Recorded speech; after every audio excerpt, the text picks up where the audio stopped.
Conversamos ahora con Juan de la Puente, abogado y analista político. ¿Cómo está, señor de la Puente? Muy buenos días. Un gusto, buenos días. Gracias por la invitación. A ver, pareciera que ya en menos de 24 horas el misterio se va a develar y vamos a conocer quiénes son los miembros del nuevo gabinete. Pero esto sucede mientras que en algunas regiones del país, sobre todo en el sur, hay marchas, hay bloqueos de carreteras, no solamente en defensa de Pedro Castillo, sino también en muchos casos solicitando adelanto de elecciones. ¿Qué es lo que deberíamos esperar entonces de lo que pasa en un futuro inmediato? Yo creo que habría que dividir el acontecer de estos días en dos momentos. Uno es el momento de la reacción del sistema, que frente al golpe de Estado de Pedro Castillo lo destituye y produce una sucesión constitucional. Ahí acaba este primer momento, que yo diría que es constitucionalmente limpio y sin ningún cuestionamiento. Y un segundo momento es el ejercicio de la presidencia de la presidenta Boluarte, donde hay, digamos, espacios para distintos escenarios. Y entonces un escenario sobre el cual reclaman quienes están marchando en las últimas horas, es un escenario que deviene del deseo del Parlamento de quedarse hasta el 2026, y en ese sentido fue la juramentación de la presidenta. Y un segundo escenario es la posibilidad de que ella convierta su gobierno en un gobierno de transición, aunque no lo llame así, haciendo más énfasis en reformas y en el adelanto electoral. Los movimientos o las posibilidades de estos dos escenarios solo estarán sobre la mesa cuando tengamos un gabinete, porque un gabinete hecho de cara al Parlamento podría implicar pensar que en realidad no se quiere adelanto electoral. Un gabinete hecho de cara a los humores distintos de la sociedad, todas las sangres, como dijo la presidenta Boluarte, indicaría que se va por el otro camino, ¿no? Es decir, de producir reformas para luego producir el adelanto electoral. Entonces, el misterio de los escenarios podría ser develado mañana, ¿no? Juan de la Puente, buenos días. Yo recuerdo que la última vez que estuvo en RPP con motivo de la presentación del gabinete de Aníbal Torres, usted nos dijo que se había llegado a la cúspide del enfrentamiento entre los poderes. Cuando uno llega a la cúspide no se puede sino bajar, y hemos visto cuán brusco ha sido ese descenso. Ahora, usted advirtió también sobre que una situación de cúspide y a fortiori de descenso brusco puede producir violencia. Yo quisiera que nos diga cómo ve usted el estado de las regiones de nuestro país y las reacciones que se puede conocer o presumir ante la salida del poder de Pedro Castillo. Yo creo que en las últimas semanas habíamos pasado de una especie de inestabilidad gobernable a una inestabilidad ingobernable. Y se había producido un muy fuerte deterioro de la democracia y de los términos de intercambio entre los actores.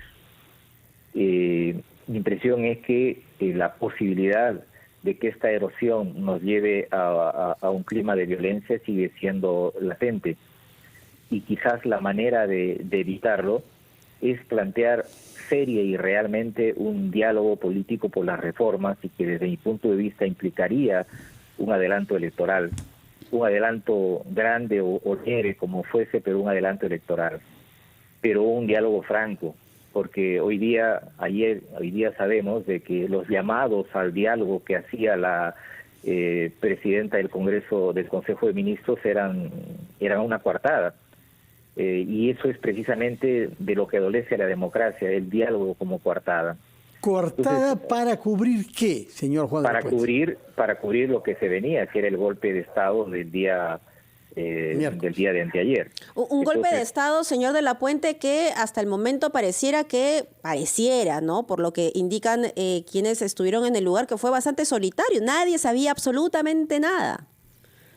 Sí, yo creo que va a quedar en el estudio de la historia del Perú este golpe como el peor golpe de historia republicana, incluso peor el que menos planificado, el que de los hermanos Gutiérrez en el siglo. Pero mataron al presidente, pero lograron matar al presidente Balta ellos. Pero inmediatamente la sociedad sin instituciones ajustició a los golpistas. Fue un golpe solitario, sin operativos políticos, sin operativo militar. No sé a quién se le ocurre hacer un golpe de Estado a las 11 de la mañana, por ejemplo. Y creo que lo interesante de por qué el golpe fracasa es precisamente porque el gabinete empezó a renunciar, el sistema reaccionó rápidamente, la policía entendió su papel en ese sentido, y no hubo gente en multitudes en la calle ni a favor ni en contra. Eso será ya objeto de estudio, pero para el efecto de lo que estamos conversando, a mí me parece que los llamados al diálogo que hacía la premier Chávez era mientras se estaba trabajando la estrategia golpista. Eso incluso hasta, digamos, coloca entre paréntesis la posibilidad de que en el futuro cualquier diálogo sea acompañado por la OEA, porque ellos decían de que se hacían eco de las recomendaciones de la OEA para producir un llamado al diálogo. Sigo pensando que hay todavía posibilidades de una mayor erosión democrática y un clima de violencia si es que no se atiende, si se atiende solo el tema de las relaciones institucionales y no se atiende las demandas de la sociedad. Nosotros estamos en un escenario donde claramente aparece como que las instituciones piden un ritmo, un modo de vida y una manera de funcionar, y la sociedad está fragmentada en otro código. Uno está en AFM, otro está en AM, otro en FM, y entonces me parece que soldar al país implica iniciar un proceso de diálogo franco, ¿no? Señor de la Puente, usted ha dicho que se debe ir a un eventual adelanto de elecciones generales después de garantizar reformas. ¿Qué reformas le parece a usted que son indispensables de hacer para que esas elecciones anticipadas no nos conduzcan a más de lo mismo? Algunas de esas reformas pueden ser hoy impopulares, pero yo las digo, necesitamos la bicameralidad. Necesitamos que se permita la reelección de alcaldes, de gobernadores regionales y de parlamentarios, aun cuando sea un solo periodo, porque lo que se ve ahora es que cercenar la reelección ha permitido de que no haya carrera política, y parlamentarios de un solo periodo que no aprenden y además que actúan por intereses personales, evitar el voto preferencial, avanzar hacia obligatoriamente hacer elecciones internas. Creo que deberíamos fortalecer el papel de la Presidencia de la República. Yo no me siento cercano a aquellas tesis que plantean parlamentarizar el sistema político. Nuestro presidencialismo es antiguo, es viejo, pero hay que reformarlo.